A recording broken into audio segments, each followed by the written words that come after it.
welcome to another edition of Over the Top Radio. I'm your host, Ed, in San Antonio, and I'm currently joined by my co-host, Cottrell. What's going on, Cottrell? Not much. What's going on?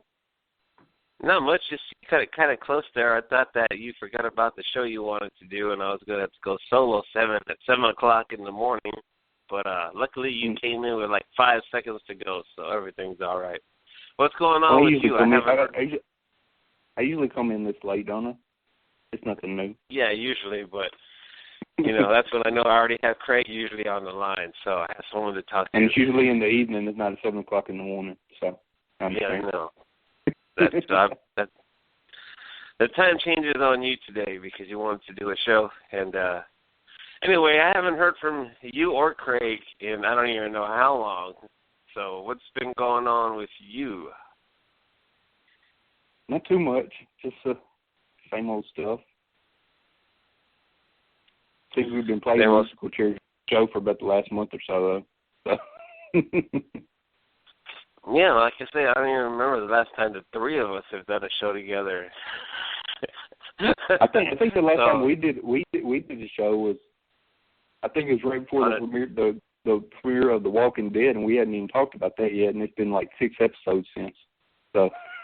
Yeah, so that's been a while. So anyway, two-thirds of the cast is here today. I'm sure Craig is either working or asleep at this time, because I guess it would be like 5 in the morning his time right now. So yeah. No, Craig. Maybe next week. Dave Prazak's supposed to be on, so he thinks he's Dave's buddy, so maybe he'll be on next week. Okay. Join me for that. So.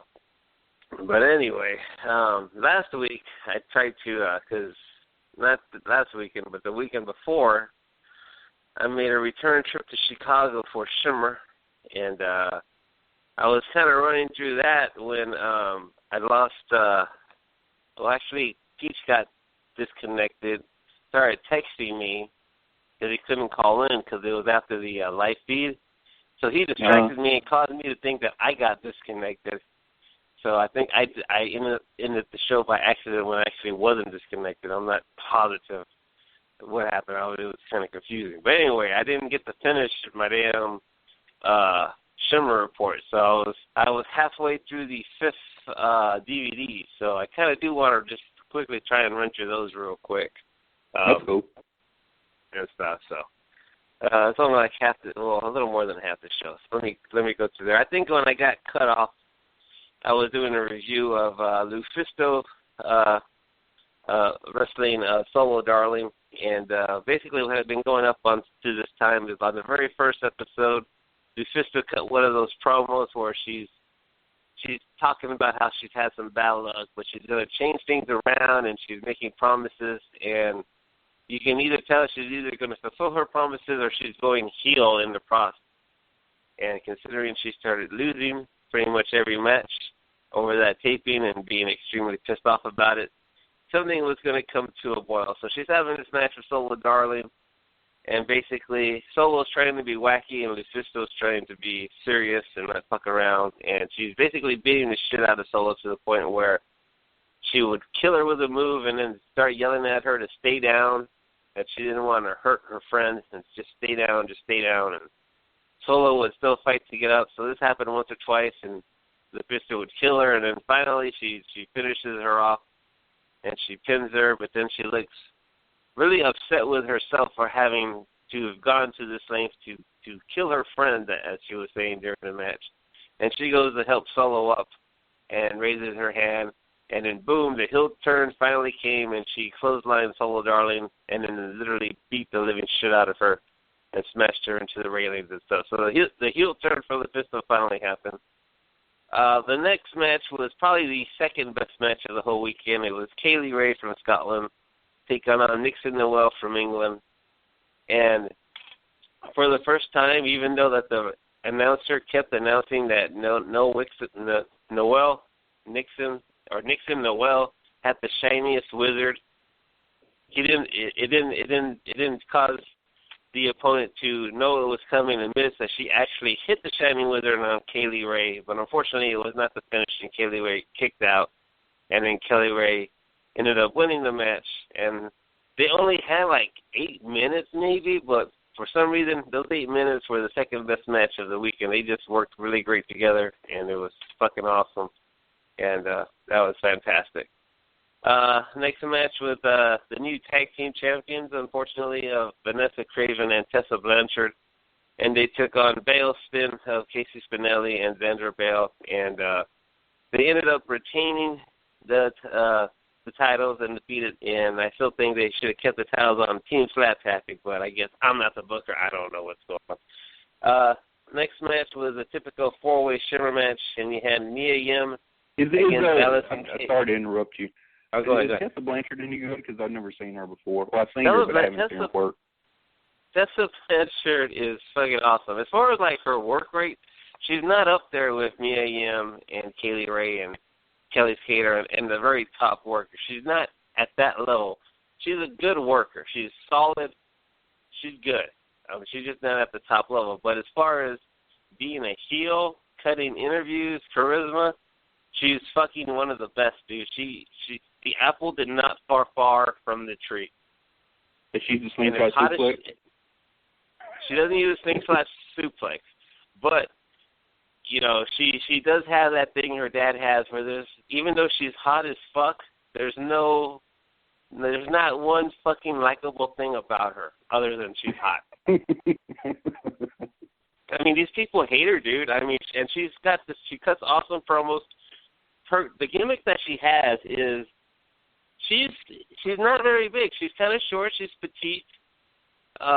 You know what I mean? Kind of small. But she bodyguard named Vanessa Craven, who is basically my height. I've taken photos with her. One photo looks like I'm slightly taller. One photo looks like she's taller than me.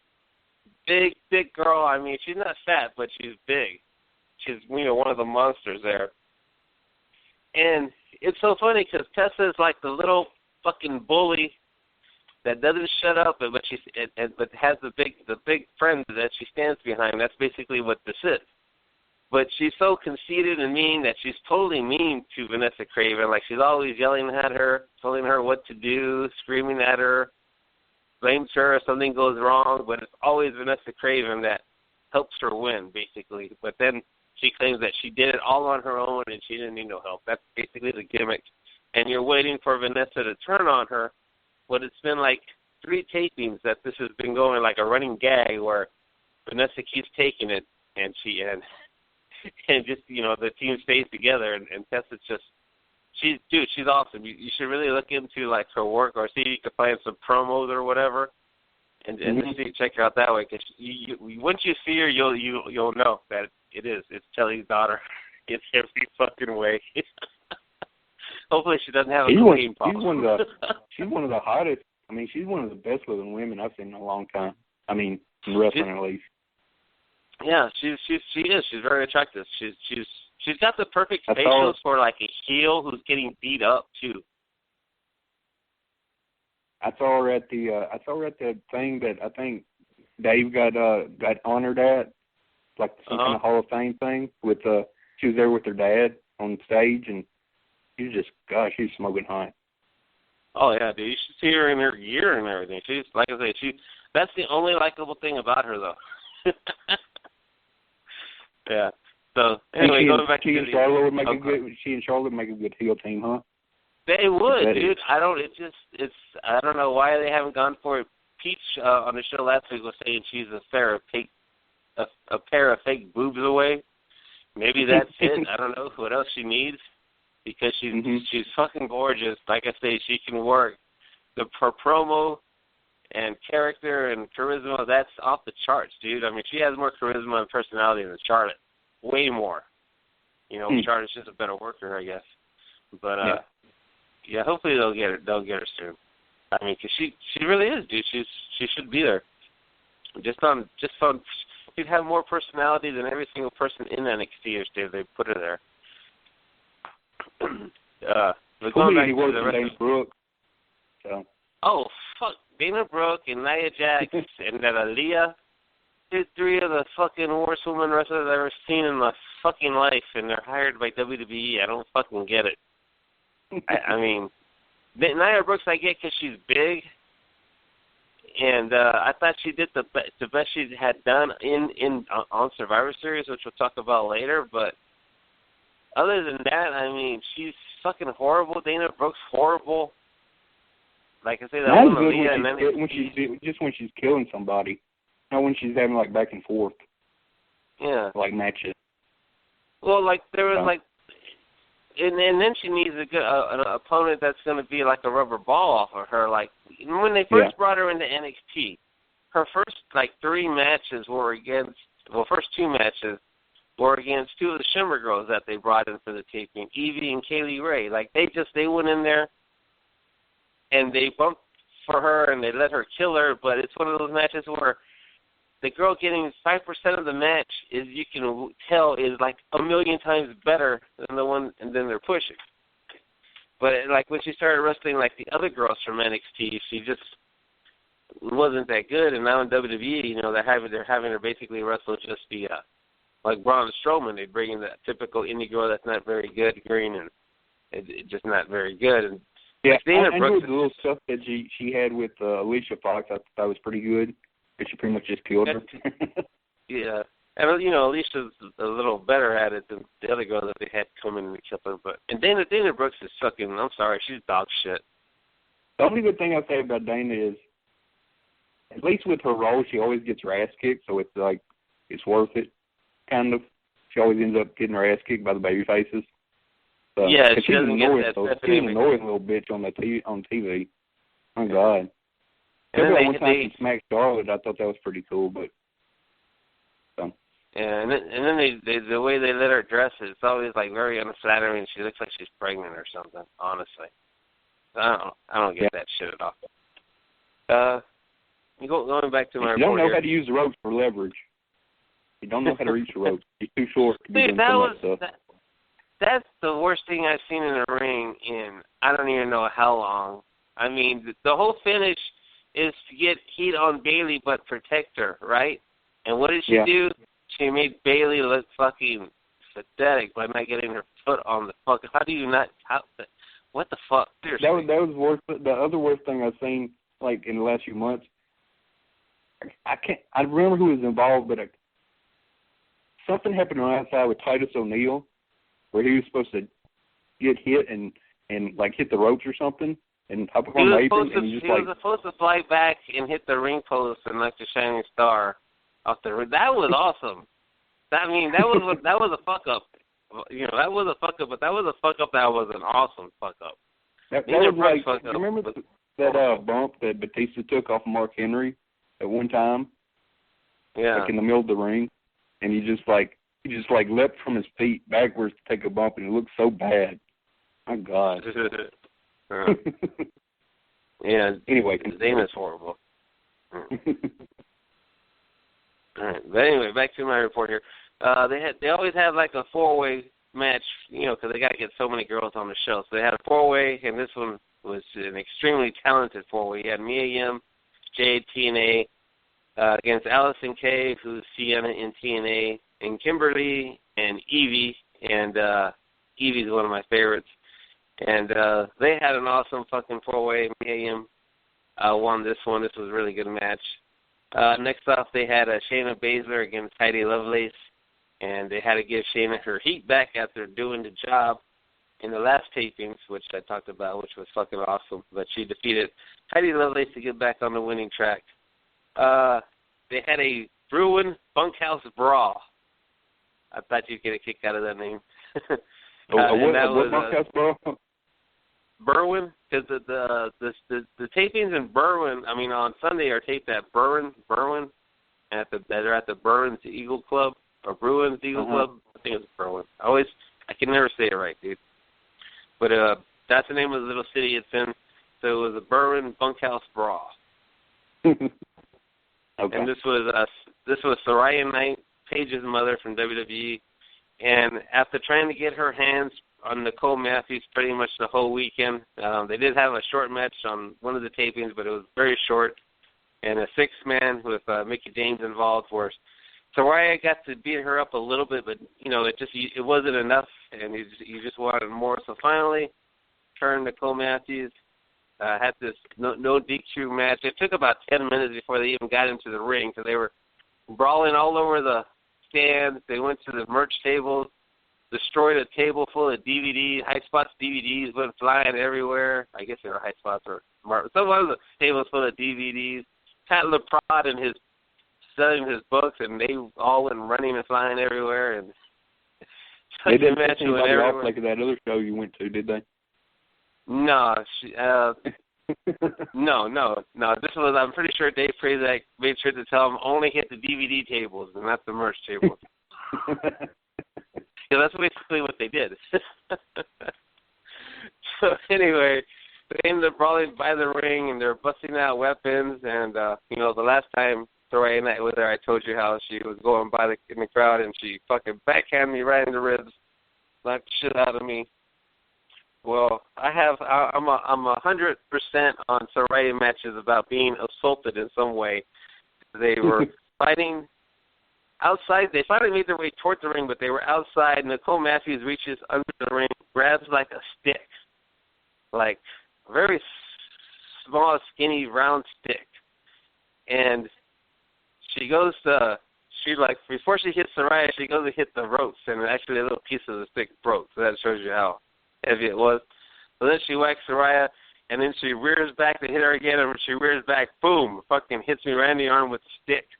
So Dave Prazak's lucky because for the second time I'm not going to press charges or sue, even though I was assaulted and I was put in harm's way and hit with a stick, which I fucked up. I should have assaulted better. I should have grabbed my arm and started screaming, "Oh shit" or something. You know what I mean?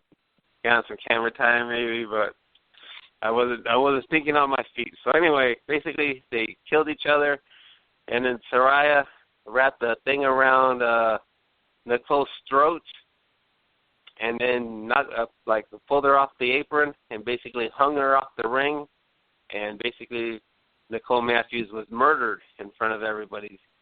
Well, I saw her at the after party, so she survived, but it looked like she choked to death from being hung and stuff, because she was all fighting it, and then she went limp for a while, and it was actually pretty fucking awesome. But like I say, I did get fucking whacked with a stick. And then she yells at me and tells me to watch out. It's like, you hit me, goddammit, what the fuck? So front rows, from where I sit, can be very dangerous in that Perwin's place, but makes the show more entertaining. Finally, last match was the title rematch. The former champion Mercedes Martinez was getting her rematch against Kelly Skater, who defeated her on the second taping of the Shimmer Championship. And everything about this kind of made sense as far as the finish, because basically the way Kelly got the first match is she had a tag match with Shazza McKenzie, and they were against Mercedes and Shayna Baszler. Basically, Mercedes Martinez, Shayna Baszler, and Nicole Savoy are a team. They're called Trifecta. Savoy couldn't wrestle. She was hurt because of her knee, but she was there being their manager. So basically, they're having a tag match, and Kelly Skater pins Mercedes Martinez to win the tag match and earn herself a title match. She gets a title match. Savoy and Shayna kept interfering until finally Shazza came out with the pipe and chased off Shayna and Savoy, and then Skater got the upset win and won the championship. And then Shayna and Shazza had a match where Shayna looked like she was about to win, but then took Shazza outside, hung her over the railing with the leg lock, and got disqualified. And this caused a big brawl, and then they had a rematch, which was no DQ. And in the rematch, which was a taping before, Shazza defeated Shayna after Nicole accidentally hit Shayna with a belt, and then Shazza whacked her with a pipe and took her out and beat her. But in the process, she had done a Hurricane Piranha outside the ring, and she crashed, and she hit the Hurricane Piranha, but she also smashed her head on the hardwood floor where there was no mats Bill Watts was booking the territory. And she busted the back of her head open, where she needed 7 staples. And this girl's got Ric Flair hair, basically. So the back of her whole head looked like Ric Flair because she's got the white hair. And it was right down the middle of the back of her head. So, at first you just see, a slight thing of red. And then by the end of the match, because they wrestled for a few more minutes, the whole back of her head was fucking covered in blood and stuff. So I guess they had to take her to go get the staples. So she wasn't there to help Kelly Skater in the rematch, and Shayna and Nicole are interfering the whole fucking match. And it's Kelly Skater's fighting back, and it's a really, really good match. And then finally, the ref has enough, and he starts to throw Shayna and Nicole out. And while he's doing that, they did the finish to the first match where they did you know how they do like a small package, but they keep rolling, and they roll like over on top of each other. Mhm. Okay, well the first match that was a finish. They started doing this, and it was the most perfect roll because they never touched the ropes, but they were fucking going fast. And Bryce Reinsberg was the referee, and this motherfucker is running as fast as he can, following the ball around the ring. That's starting to pull away from him, running as fast as he can. They almost motherfucking lapped the referee. It was fucking hilarious, dude. And then they stopped, and then that was the finish. So they do that.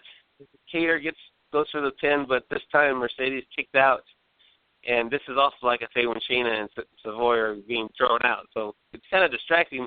And then Martinez kicked out, and then she hit her move and pinned Kelly Skater and won back the Shimmer Championship. And what was an awesome storyline and awesome match. Mercedes Martinez, like, I think she's been wrestling like 6 years, but I think she's like at the best she's ever been. Like, she's like, you know how like Jericho and Batista got really badass toward the end? She's always been good, but now she's just like out of this world awesome and stuff. So those were the tastings. I wanted to finish that since I spent so much time last week talking about them and then got cut off. But I know you don't like women's wrestling. Oh, I don't like it. I just don't watch it. Yeah. Well, yeah, you know, and then, you know, I also know that you know, if you don't really know the wrestlers, you don't really get invested. So you'll watch the occasional NXT special, but mainly, you know, you watch WWE, TNA back in the day, stuff like that. So, but if you were to like go or watch these DVDs, I think I'm not saying you would love the matches or whatever, but you would love the fucking booking because they are the most well booked fucking shows. If there's 5 tapings, the storylines go to all 5 tapings. Every taping affects the next taping. It's so amazing. Like I say, like they had the Lufisto turn took 4 matches to happen. The Saraya Knight babyface turn took a few. It's pretty much what's happening the first time, but they used Mickie James to help Turner to make sure they turned her babyface. They had the thing with Shazza and Shayna, Skater and so and so. So I mean, everything means something, and it's just so amazing because, like, if you like what do you call it, your booking that makes sense and to follow through, and not have something happen and then never get followed through. I mean, these are the shows to check out because it's just they pay so much attention to detail. It's crazy. There was no ass skate this year like last year. No, that was 2 tapings ago. I didn't post any photos until after I got home. Okay. So that has been so long since we've done a show. We now have a WWE Hall of Famer as the president. That's wild. Wait, say that again? So we now have a WWE Hall of Famer as the president of the United States. That's crazy. All you fucking white people, all y'all saw. Hey, like I said at the beginning, I wanted no part of this shit, and had nothing to do with it. Now I'm going to tell you why he won. Okay? Tell you exactly why he won. And this doesn't mean that I approve of this or anything. It's just my opinion on why he won. The last few years, you've had this big PC thing where everyone gets offended about everything. And right now, or before the presidency, the gays and the lesbians have had more rights than they've ever had. You know, they're able to get married. They push them like you're not supposed to be mean or say mean things about them. You have all the black people who have gotten upset about the police brutality, and in some cases rightfully so. And they've made a lot of news protesting. and you have all these things like that. And people forget that the USA, well, the minorities have risen in some parts, like, Texas, California, whatever. The majority of the United States is still white. And a lot of them don't like being forced or pushed to, okay, I'm supposed to love gay people now, even though we hated them for so long. They see all the riots with the black people. They don't like what's going on, even though it's probably right. It's right, and that's the way it should be. They don't like being told that. They don't like the way that. And they have a president who they feel can derail all that, and they can change that, even though he's not. Nothing that he said he's going to follow through on. All the shit that he said to please these people, he's not going to do because it'll cause more shit. So it's my opinion that they felt, especially because the Democrats were stupid and they picked a candidate nobody liked anyway. I mean, they're on this gimmick, okay, we have the first black president, so let's have the first female president. I mean, it's fine that we might have a female president one day, but you picked somebody people don't like. So that, and just people don't want to change, and they want it back to the way it used to be, and I think they feel that voting for Trump will somehow get it back to being that way. And I doubt that's what's going to happen, but I think it's going to make shit worse as far as racial, people doing like hate crimes and shit like that. But in my opinion, I think that's what it was. It's just a lot of these white people, they just don't like how shit's going, even though it's right and it's the way it should be. And this is their way to kind of protest that. And enough of them voted, and it would be a Hall of Famer's president. Yep. I hope you're not part of the 3 million Mexicans he thrown out of the country. I was born in this country. I ain't going nowhere. Okay. Yeah, no, I'm just kidding. And thankfully, I live in a Mexican city, so you know what I mean. It'd be different if I lived in bumfuck Idaho or fucking, you know what I mean, Montana or something like that. I live in South Texas, so I'm fine. Oh no, I miss the days of great presidents like Ronald Reagan. Yeah. Cool presidents. I even like Bill Clinton. Yeah. The only thing that was wrong with Bill Clinton I even like George. I mean, I never got into the big politics and stuff. I never got into why people hate like George Bush or whatever. I like George Bush. He was okay. So I even like Barack Obama. I thought he was pretty cool. So. Yeah, all I know is gas. I put gas for $1.69 the other day, and he's still president. So hey, that's all I need in a president is cheap gas. I don't give a fuck what the president does. I don't give a fuck what wars he gets us into. If they can keep gas at $1.69, I'm happy. And just to show you how sensitive this whole presidential thing is, Vince McMahon hadn't even. You'd think they'd put something on the Raw about him, of Hall of Famer becoming the president. He ain't even told it, so. Yeah, so that says something right there. It'd be funny if Vince was like some kind of position or something. Well, that means kind of like ambassador or secretary. For Secretary of Commerce or something. Right? I wouldn't doubt it. That'd be funny. Yeah. So anyway, so did you watch the Takeover show last weekend? I saw the first half of it. I got kind of tired and decided to watch the rest of it later, and then I just haven't gotten back to it, even though I heard it's pretty awesome. Yeah, it was pretty good. The Revival against Gargano and Ciampa was the best match on the show, I thought. It was really good. And Mickey and Asuka was a pretty good match, too. Good to see Mickey back. They'll bring her back. She was in better shape than she ever was in WWE. Yep. Yeah, cause like I say, she wrestled 2 matches at Shimmer, and she did pretty good in them. And it looked great. I mean, she's still pretty hot.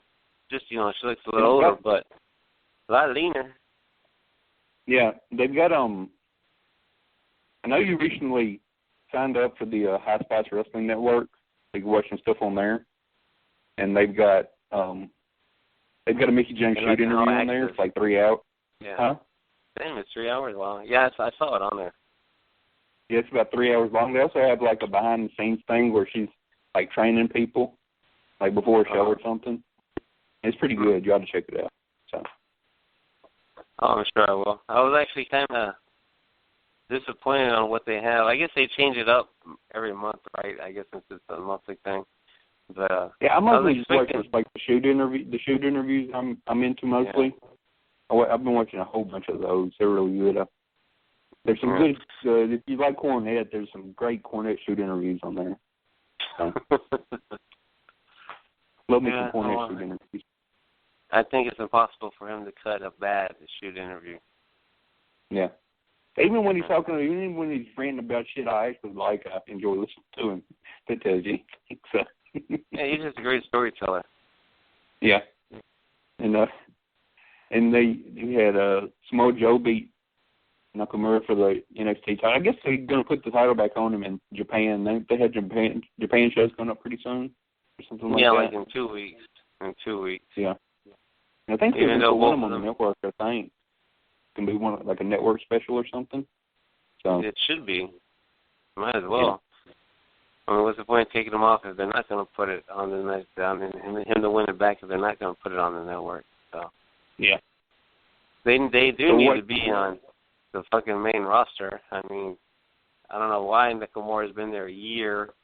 I just think some of the people, when they sign them, they don't actually have the designs for them to be on the main roster. I think they just have the designs for them to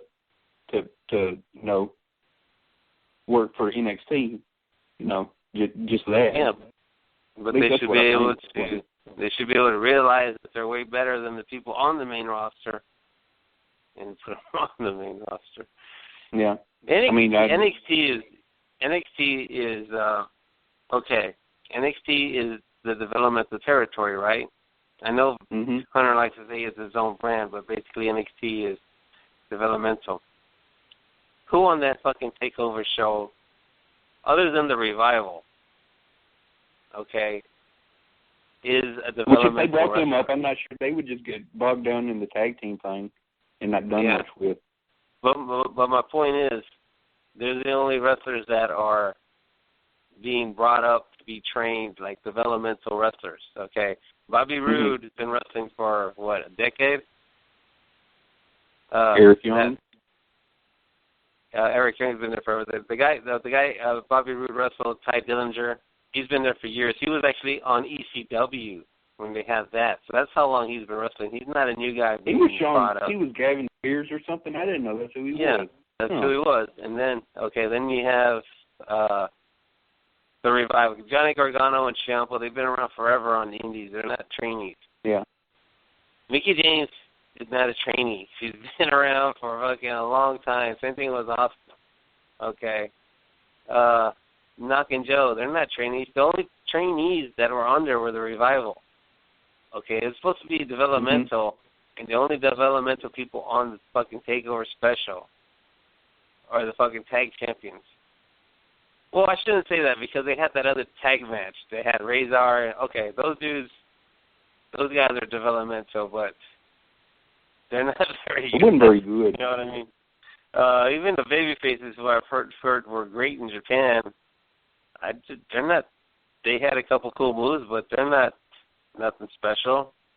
Yeah. I mean, the developmental right now. I mean, they did, get a few people doing pretty good, but as far as the developmental, those wrestlers all suck. It's the guys that have been there for years that are any good. Because I actually never really watched the actual NXT weekly show because I just watch the takeover shows because usually they're the best. So I don't watch so much of the wrestling during the week. They did a good job with Charlotte and Sasha because they hadn't really been around that much before they started. I can see them bringing like the guys that need to be brought up. I can see them bringing Bobby Roode up like in the next 6 months or so. He's one I think they'll bring to the main roster. So Joe needs to be on the main roster. I don't know why he isn't. He's perfect to work with Brock at some point. Yeah.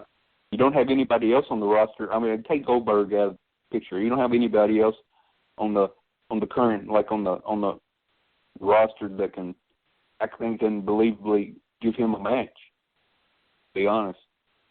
Yeah, pretty much. I mean, you look at everybody that's on there. I can't see anybody up there that could buy beating him at this point. So. Yeah. So anyway. And then since Charlotte, Sasha, and Bayley and Becky left NXT, I mean, they have Asuka, who's really good, but they had to bring in Mickie James because, I mean, Ember Moon is pretty good, but everyone else is so lacking. Billie Kay used to be really, really good, but she took a couple years off, and she's regressed quite a bit, in my opinion. Some people might get mad at me for saying that, but that's just how I feel. She was way better back in the day. And then everyone else, that Aliyah sucks.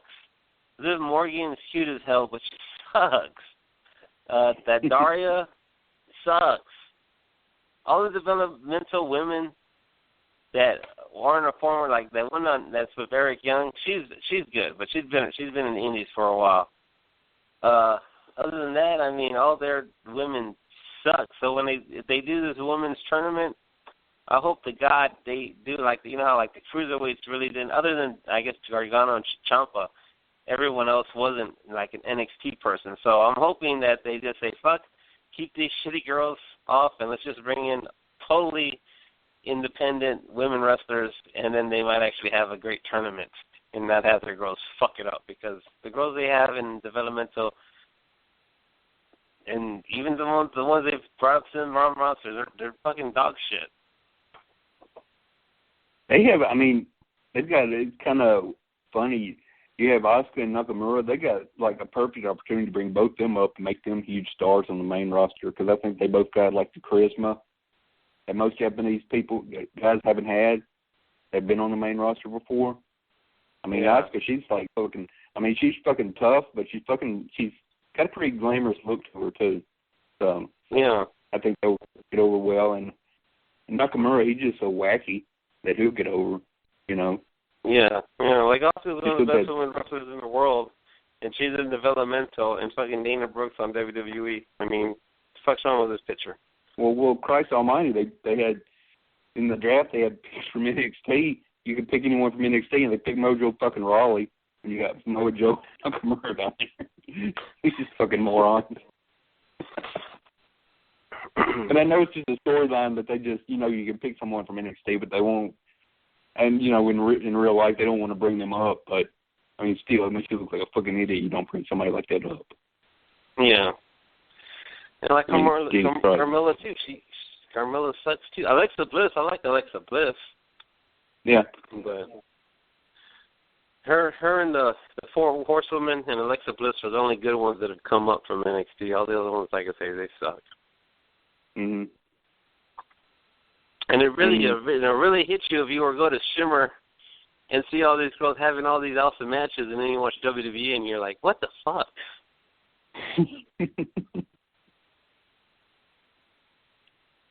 Yep. So what did you think of the Survivor Series? I enjoyed it. It was I thought everything was pretty good. The women's match was good. It's funny because as much as I'm ripping on Dana and Nia, I thought Sasha was kind of bad in the majority of that match too. She just, to me, she didn't look good. But they booked it the right way, because you had to have two Raw teams winning and have SmackDown win the big one. So, and then they put Bayley over strong basically because she won it, and then they had Charlotte turn on her to build that feud. So I thought that was. It got tiring though, the whole teammates turning on each other stuff. It got tiring by the end of the night. I can see that, I guess, but I mean, this was still the first match, so it hadn't gotten too bad.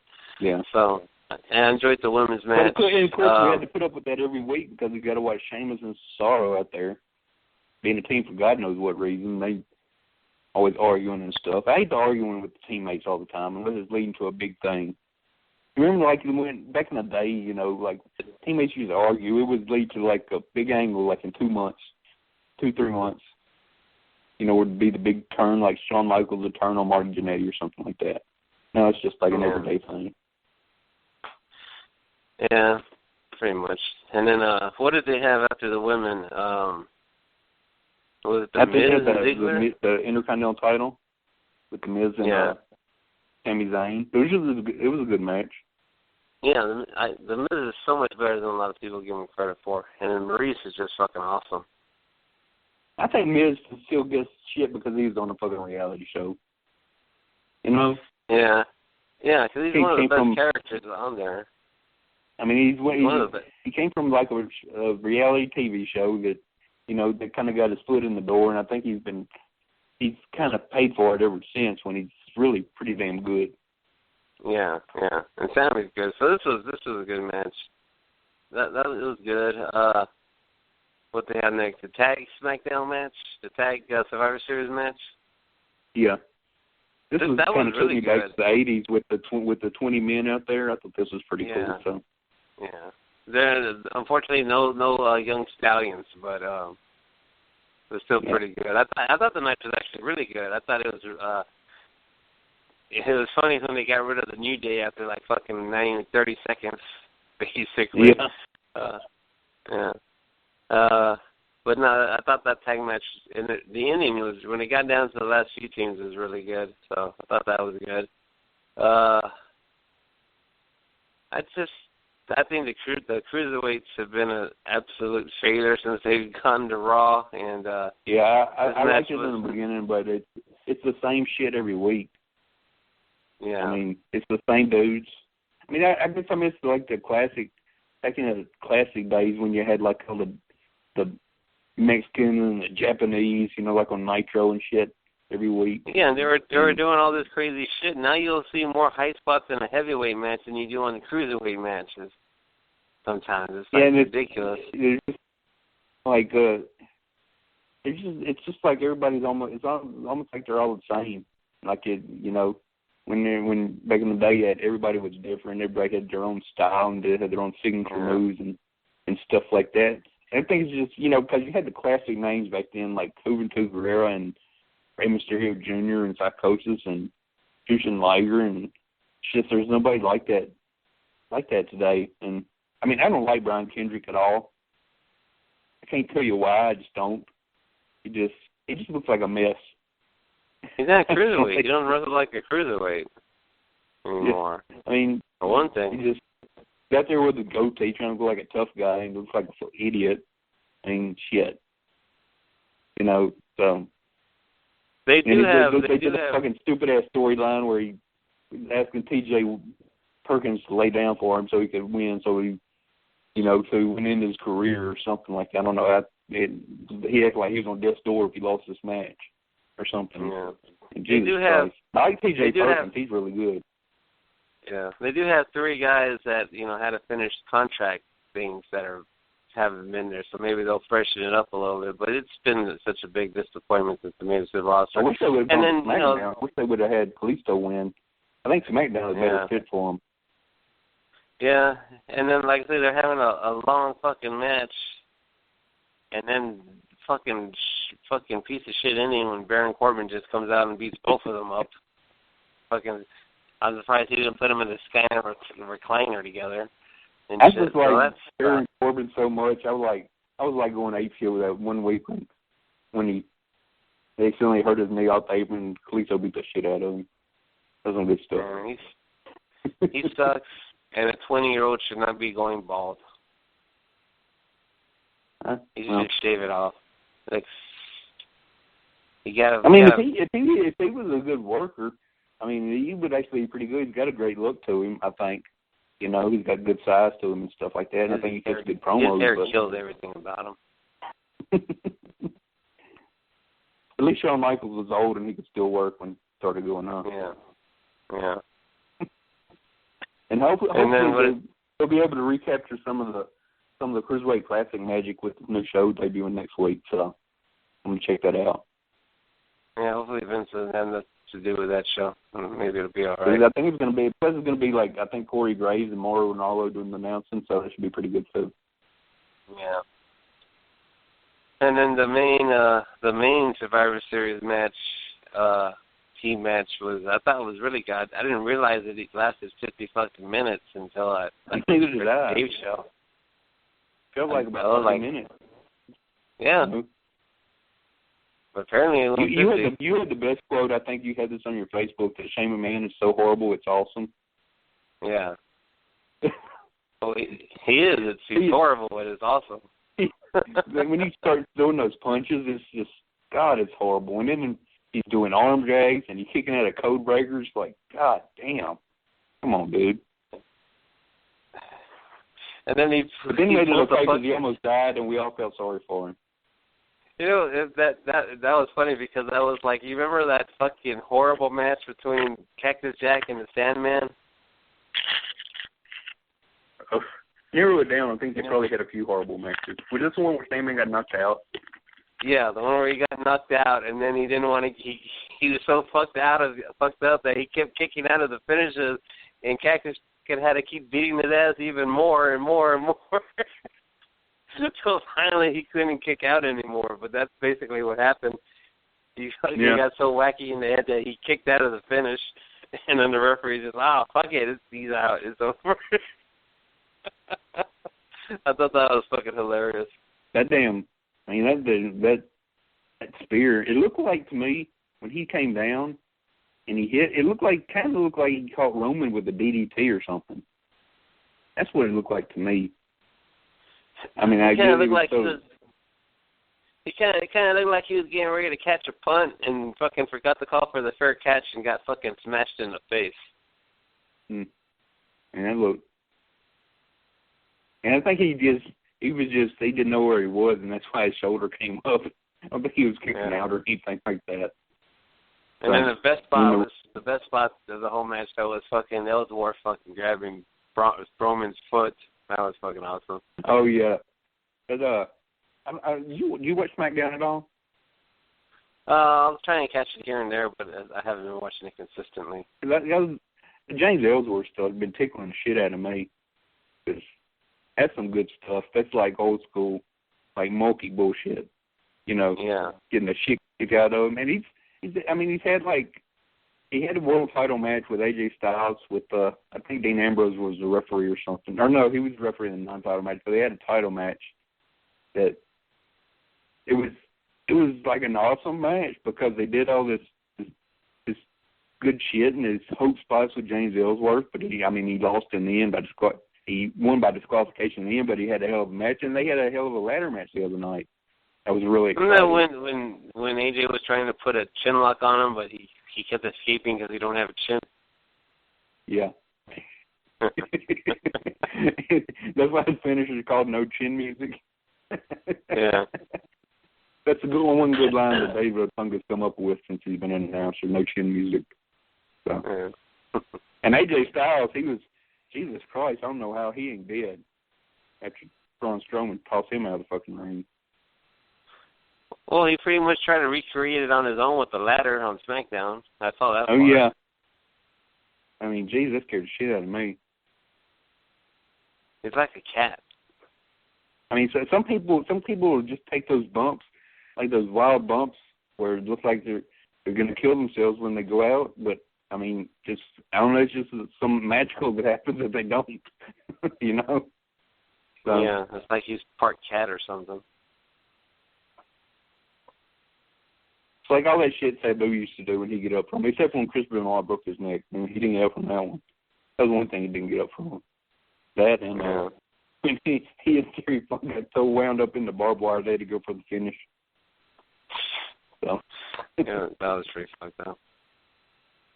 And this match was 52 minutes, and I swear it felt like it was only 30. It felt like 500 things were happening in this match, you know. So I don't know anybody's idea of a practical joke with like taking these big people like Kevin Owens and Nia Jax and making them wear those Raw T-shirts. Somebody's got a weird sense of humor. I don't know.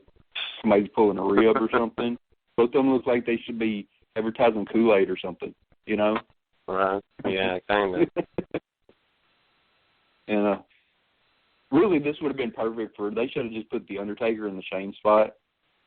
I think since he was on there Tuesday before anyway, just had him do like a double count-out with Braun Strowman or something. Yeah, they could have done that. Of course, they would have made that. That would have made I'd missed the James Ellsworth spot, which was so fucking awesome. But still, and I was laughing my ass off at Kevin Owens got DQ because he hit him with the list of Jericho. I mean, come on, seriously. That can't hurt that bad. Right. And Jericho got beat. The what? Say what now? Well, now you're saying something. What? I was just going to say, I like the end of the match. I was going to say then Jericho getting all sad about the list and picking it up, and that's what caused him to get beat. Yeah.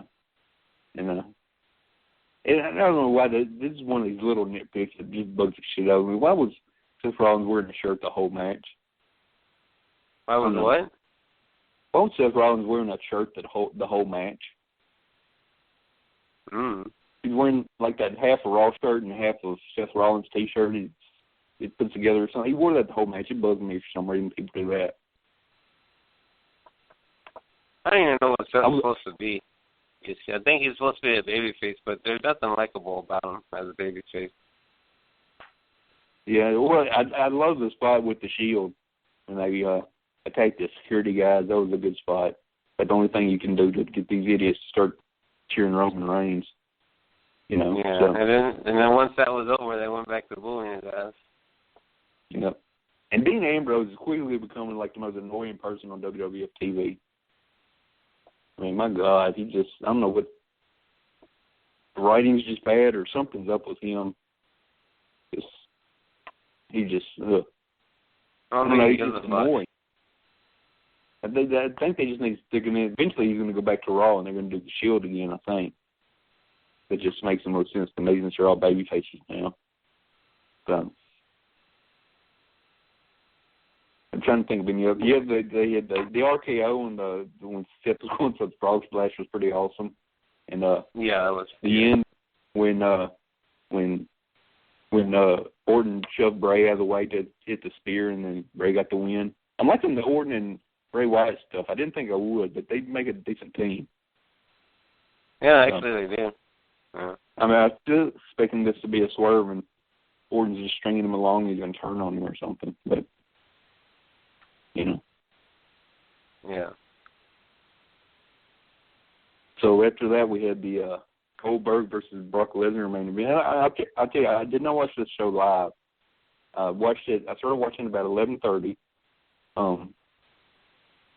And so when I watch it after the live airing, it always has the exact time that the show lasts. So on my thing, it said 3 hours and 26 minutes was the length of the show. I said, okay, that's fine. You know, they said it was 4 hours, but, you know, sometimes when it's 4 hours, 3.5 is good enough. It's not a big deal. Yeah. And I think they started the video package for Brock and Goldberg at like 3 hours and 18 minutes. So I said, okay, I guess this is going to be short. I didn't know how short it's going to be. But I said, okay, maybe they'll do just like 4 or 5 minutes, like high-impact stuff. And you know, and it's going to be a quick match. I didn't think anything of it. And then what I got was, I thought this was like the best booked match since when a couple of years ago at WrestleMania. You remember when they booked Seth to cash in the Money in the Bank at that WrestleMania main event with Brock and Roman Reigns? Mm-hmm. I thought this was like one of the best booked matches since then. I thought this whole thing was totally awesome. A lot of people didn't like it, which whatever. But I love this. This was great. A lot of people were stupid because, like, oh, why give it to Goldberg and not somebody else? There's no one else to give it to. It wouldn't have meant shit to give it to anybody else. And now we have more shit to look forward to. Yep. So, yeah, I figured Brock was going to, I figured it'd be a short match where Bill would get the shine and then Brock would win, maybe off a distraction from Paul, but basically he'd win. And basically, he just bullies Goldberg back into the corner with the double leg, and then Goldberg pushes him off, and then hits his first spear. That was awesome. And then Brock's starting to get up, and then he hits the second spear. And as soon as he hit the second spear, I was like, oh, shit, he's winning. And then he lifted him up for the jackhammer, hit the jackhammer, got the win, place went crazy. Dave was wrong, by the way. They were actually cheering Goldberg before. He was so sure that they were going to boo him and be against him. I was kind of worried about him getting booed just because of where they were. And sometimes it's weird like that. But, I mean, crowd was perfect on this night.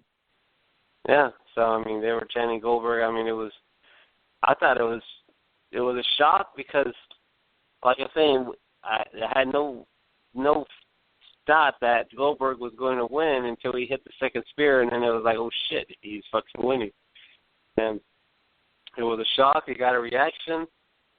It builds up the Royal Rumble, and then hopefully another match in WrestleMania, which I thought having this match at Survivor Series was stupid. If it's going to be Goldberg's only match, why is it now and not WrestleMania?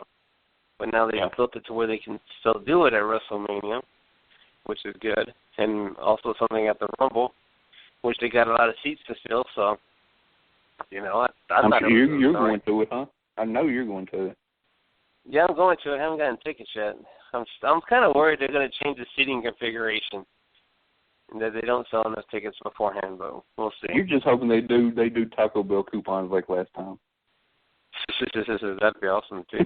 They didn't. But I mean, a lot of people are like, I listened to Wrestling Observer Live on Monday because on the Hill was said, and I don't know, somebody called in and said, "Oh, I thought this." I was pissed off because this was I subscribed for this month just for this match because I thought it was one and done, and it's not. And I thought, okay, what are you pissed off about?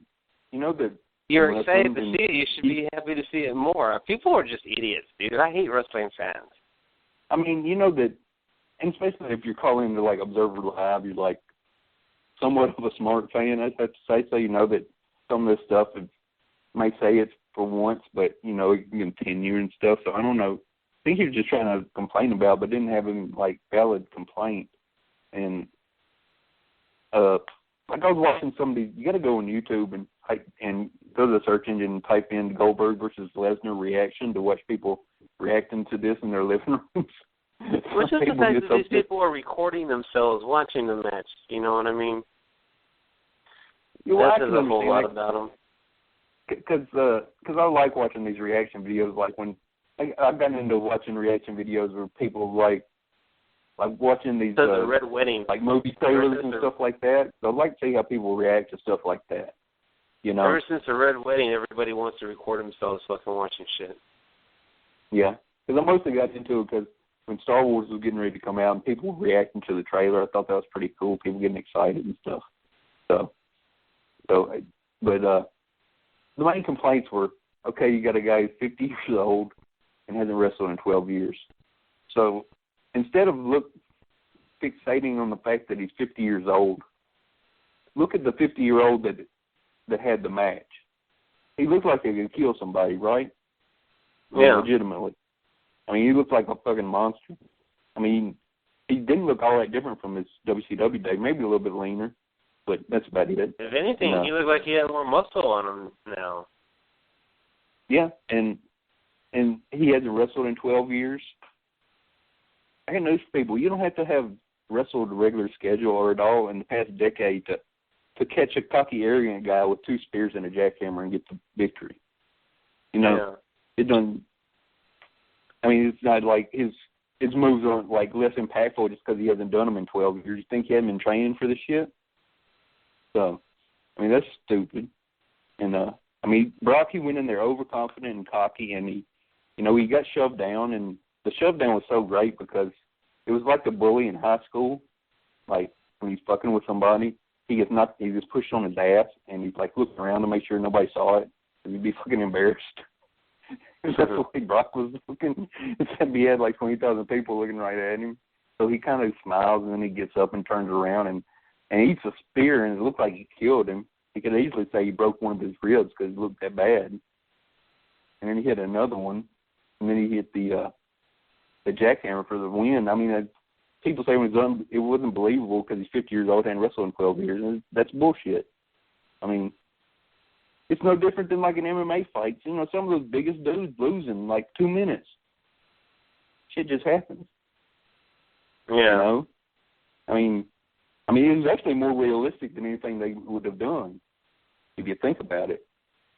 Yeah, I mean, not that long ago, I saw the welterweight fucking championship fucking change because the champion had already beat the shit out of the challenger before and didn't think he could do anything to touch him, and in the first round got fucking whacked, got knocked down, and then had a look on his face like, no, that didn't fucking happen, and then fucking got finished in the first fucking round by Michael Bisping, who'd been a good fighter but could never beat the really top guys and always lost his chances, and now he's fucking champion because the guy fucking took him too lightly.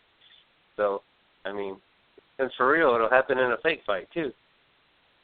Yeah, it's like people act like it's the phrase I hate the most in like pro wrestling is they killed him dead. You know, like now it's over with. You can never, like, this guy's never going to be anything again. If you beat him, it's not going to mean anything. I mean, people complaining about, well, they wasted the streak of The Undertaker because they beat him, and they didn't do it with somebody like a younger person. I'm like, as much as people want to keep on talking about, like, the streak, it was a big deal when he beat the streak. Yeah. But after that, you know what's going to get over?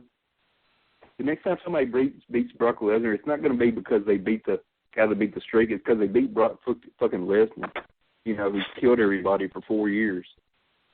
I mean, you just take the streak out of it. You know, it don't matter. At least that's what I think. You know, I think it's kind of they wasted the streak. He can easily be built back up. He can come back and get his win over Goldberg and still be the monster from before. Sometimes that happens to these big guys. You know, they just get caught, but it's not nothing they can't come back from. They can still make a star, like in a year, 2 or 3. You know, bring somebody up to get a big decisive win over him. So, you know, I don't understand that. Some of the best Brock Lesnar promos happened after the first Frank Mir fight that he lost. He got screwed by the ref, but those promos he cut leading up to the rematch, some of the best shit he's ever done. So now we got pissed off Brock Lesnar instead of a cocky Brock Lesnar. So it brings this whole thing. I mean, I'm like excited to see what Brock Lesnar comes back. I mean, Jesus Christ. I mean, it's Brock Lesnar. You know he's going to come back and kill somebody. Yeah, exactly. I mean, I don't know, the whole thing about the streak that, you know, The Undertaker had the streak at WrestleMania, but nobody ever cared when he lost outside of WrestleMania, which he did a lot. Okay, he beat the streak. You know, the streak means, I think it means more when he's actually at WrestleMania because that's where people remember it the most. So you beat him at WrestleMania, you've done something. So, but at other events, I don't think it's a big deal. And so, I mean, it's just, I mean, people can think what if they didn't like it, they didn't like it. I thought it was right up there with, as far as shocking moment, as shocking as when Brock beat Undertaker. You know, maybe even more. So. Yeah. Yeah, people just like to bitch. I mean, no matter what the finish was, there was going to be people bitching about whatever it was. If Brock would have won, people would have been bitching about Brock winning after Goldberg got over so good, and it just, whatever it is, just people want to fucking bitch, and, you know, it's like, just shut the fuck up and enjoy the product. You don't have to bitch about everything. A young guy can still come along in a year or two and beat Brock, and it'll mean just as much. It don't matter. I mean, it doesn't. I mean, I thought the match was laid out good because if it had gone like 10 or 15 minutes and Goldberg won, you know, there would have been a back and forth match. It's more believable the way he won than if he'd done a longer match. So. Yeah. But goddamn, the internet's been entertaining the last week. Jesus Christ. You know? Yeah. I mean, I just okay, and you got a pay-per-view main event and went 2 minutes. you got a 52-minute match right before it. You Yeah. weren't getting ripped off. In fact, I believe match, at least when like those tag matches and like the women's match, they went at least 20 or 25 minutes each. So. How long did the majority of the Mike Tyson matches last? Like 2 minutes, Oh, yeah. It's that. I mean, that was a big deal. People. I mean, and that was the only match. At least on this one, you got, like you said, 52-minute match, a women's match, a bunch of other stuff. Yeah, and like the Mike Tyson, like I never got to see any of his fights live because they were mostly on pay-per-view and stuff back then. But they had it. But finally going to get to watch one. It was in Japan when he fought Buster Douglas. I said, okay, this is going to be. And wanted to see one of these Mike Tyson, quick fights. So he's going. This fight he's going round after round. I think he went to the 9th or 10th round or something. But at least I got an upset in the end, so I wasn't totally disappointed. I got like one of those shocking moments in sports. Oh, that was cool. and honestly, Brock has last couple of years, Brock's been kind of stagnant. It's the same stuff basically when he comes in. Come in and kill a guy, leave for 3 months. Come in and kill a guy, leave for 3 months. He needs something to shake his character up a little bit. So. Yeah. Yeah, I enjoyed it. So fuck what everyone else thinks. I enjoyed it. I mean, at first I thought maybe Brock was leaving after this match when I first watched it. Before I knew that Goldberg had signed on for more dates. So.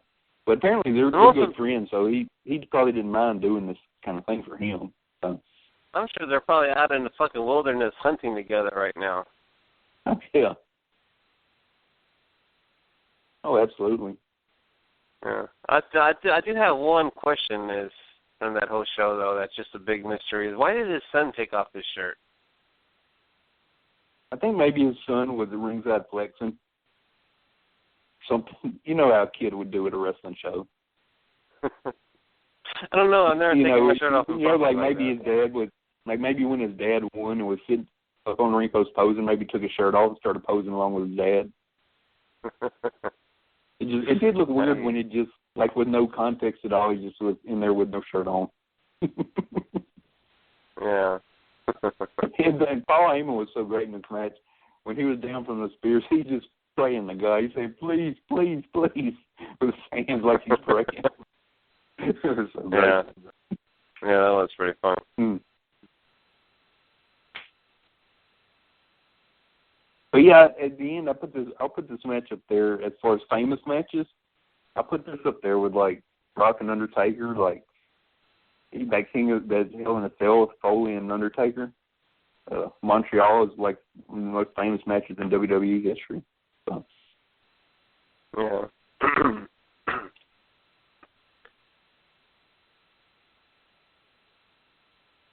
Well, since we've pretty much talked about the big news, is there any other things you want to talk about before we go? Have you seen Doctor Strange yet? Yeah, I thought it was pretty awesome. I wasn't looking forward to it that much because it's one of those characters that, like me, the casual, like Marvel comic fan, don't really know much about or don't know if it's a big deal or not. But I thought it was good. Visually, I thought it was probably the best Marvel movie as far as the effects go. I mean, it's like an acid trip or something, during those fights. It was awesome. Yeah, I would have liked to have been on acid while watching it. But I thought they did a good job with the casting and the portrayal of him before he became Doctor Strange and everything. So yeah, I enjoyed it. I thought it was really good.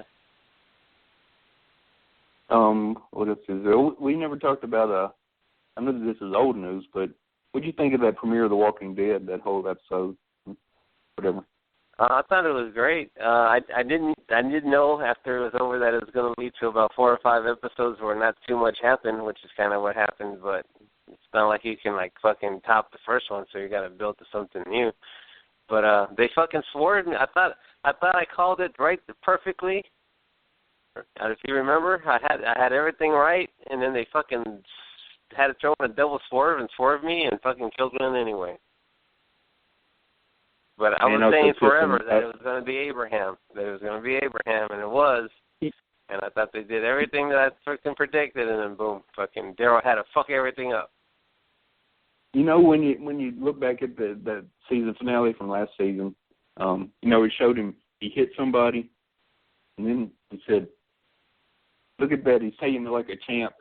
And out of everybody, Abraham's the one guy that would like sit back up and just like and say like "fuck you" or something after being hit on the head with a baseball bat. So you should have known it was him. He said, "Fuck my nut." That was fucking awesome. But it was when Daryl hit him, I said, "Oh, you stupid motherfucker! Now you done it." And I knew he wasn't gonna kill Daryl. I knew somebody else had him to go, and you could see Glenn was like right behind him when he was saying, "So back to it," and he just fucking. That's another one you need to get on YouTube and look for reactions to that episode because there was some good stuff. That was probably like as far as TV show goes, they may be the most uncomfortable TV show I've ever watched in my life. That was tough to watch, you know.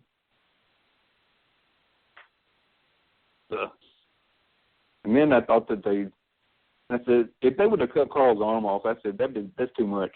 That's too much shit. You know, I mean, that'd been just too gratuitous right there. And so, it's just the most uncomfortable stuff wasn't even like the violence; it was just like the stuff leading to it.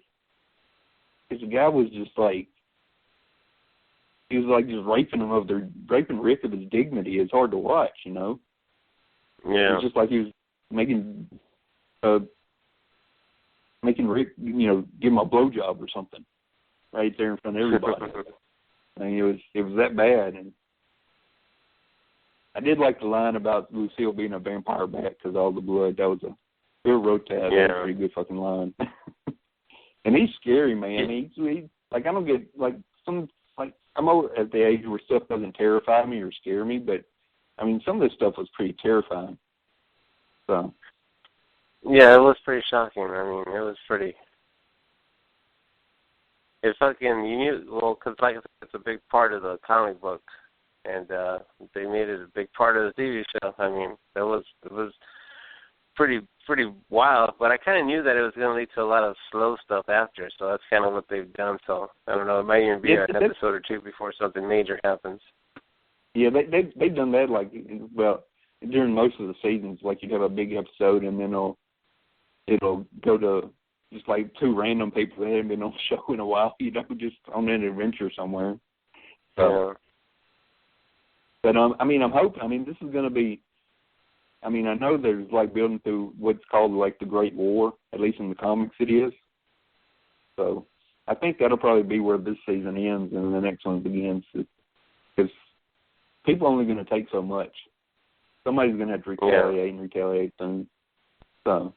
No, I'm really looking forward to it. I never looked so forward to seeing a heel get what he's got coming. Even though he's kind of charismatic and I like him in a way. But, you know, he's just, I don't know, it's really good. Can they top the death of, fucking, what's his name from Games of Thrones? There's a lot of people have died. I'm not sure which. You have to narrow it down. The asshole with the dogs. His own dogs ate him. Oh yeah. Ramsey. Yeah, Ramsey. They got a top. Negan's death's got a. They're gonna try and figure a way to top fucking Ramsey's death. Yeah, Ramsey and Joffrey. They were the both two that like the most satisfying. I think people that died. Well, Joffrey's kind of came out of nowhere. I actually wanted more shit to happen to him before he died. Yeah. I think I can remember reading that he actually retired from acting because of the show, because all the attention he was getting is that character. So. Hey, okay. I'm kind of going through Twitter here, and did you ever see? It's a Japanese women's match. It's Akira Hokuto against Kendora. It's the one where Hokuto blades and bleeds like fucking gushes blood everywhere. It's like a real famous match. No, I would remember it if I'd seen that. Okay, well, the girl that Hokuto fought, Kendori, was kind of doing like a Kurt Angle gimmick before Kurt Angle. She was like in like, you know, like I don't know if she was judo or wrestling or whatever, but she's kind of like that. That was her gimmick, like wrestling or MMA or whatever, way back when. Anyway, have you heard of Gabby Garcia? I don't think I have. Gabby Garcia is she fought Lady Tapia in an MMA fight in Japan. She's this woman that's like 6 foot. She's fucking roided up. She makes fucking Cyborg look like a fucking tiny little girl. I mean, this girl is like a huge bodybuilder type, right? And she's supposedly a black belt, and she's had a couple fights, one of them being against Lady Tapia from TNA. Well, they just signed the Barbarian's niece or daughter or something?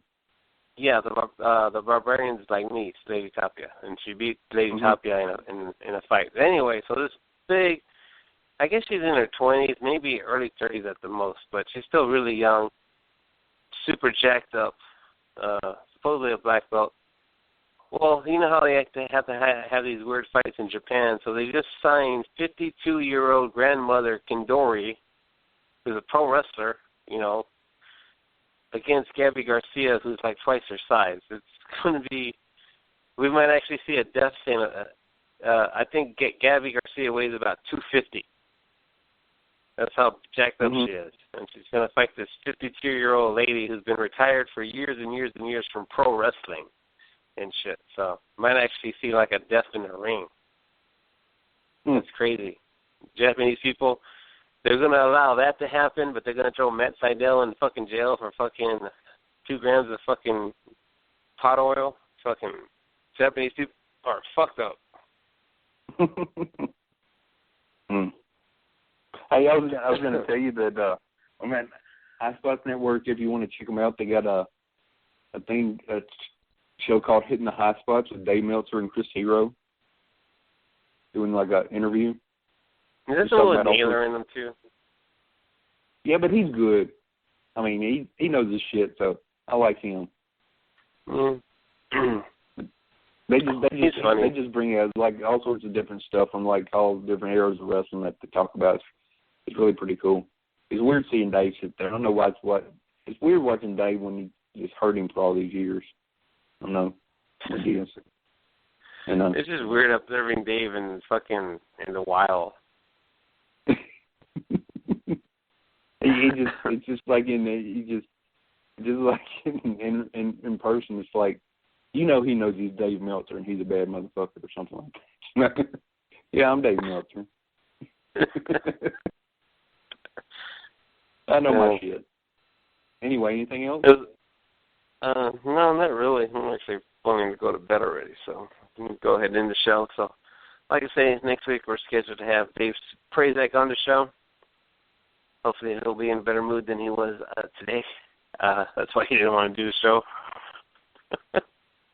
I think he was going to say some.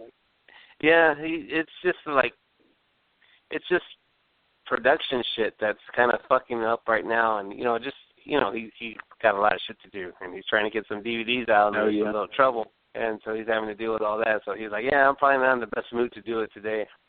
So it probably thought he'd say something he shouldn't say. So he said, hopefully I'll be in a better mood next week. So hopefully we'll have Dave on next week, and maybe Craig will join us. We'll see. Who knows?